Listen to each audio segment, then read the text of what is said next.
প্ৰথম কথা আমাৰ যেহেতু এইটো আটাইতকৈ ডাঙৰ অধিকাৰ আমাৰ ৰাইট আমাক দিছে গণতন্ত্ৰই গতিকে আমি সকলোৱে আচলতে ভোটটো সাব্যস্ত কৰিব লাগে আমাক সেইকাৰণে আচলতে নিজৰ ভৱিষ্যত প্ৰজন্মৰ কাৰণে হ'লেও নিজৰ ল'ৰা ছোৱালীৰ কাৰণে এখন যাতে সুস্থ সবল সমাজ আমি আমাৰ ল'ৰা ছোৱালীখিনিক দিব পাৰোঁ তাৰ কাৰণে আচলতে আমি সকলোৱে ওলাই আহিব লাগে নিজৰ আমাৰ প্ৰতিনিধি আমাক যিহেতু বাছি উলিওৱাৰ আমাক সেইখিনি দায়িত্ব দিছে গতিকে সকলো ওলাই আহি ভোটটো আচলতে দিব লাগে আৰু এইবাৰ মই অকণমান খুব মোৰ ভাল লগা এটা হেৰি যে এইবাৰ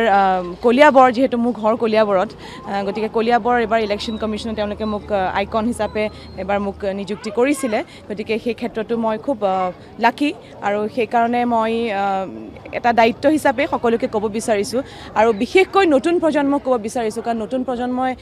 ওলাই আহি ভোটটো দিয়াটো খুবেই দৰকাৰ গতিকে সকলো ওলাই আহক ওলাই আহি নিজৰ ভোটটো সাব্যস্ত কৰক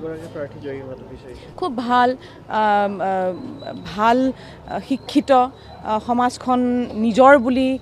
কাম কৰি আগুৱাই যোৱা তেনেকুৱা এজন প্ৰাৰ্থী জয়ী হোৱাটো আমি বিচাৰিম আৰু যাতে সমাজখন যাতে সুস্থ কৰি ৰাখে সবল কৰি ৰাখে উঠি অহা প্ৰজন্মৰ যাতে এটা সুস্থ সবল সুন্দৰ এখন যাতে এটা পৰিৱেশ পায় তেনেকুৱা এজন প্ৰাৰ্থীয়ে বিচাৰিম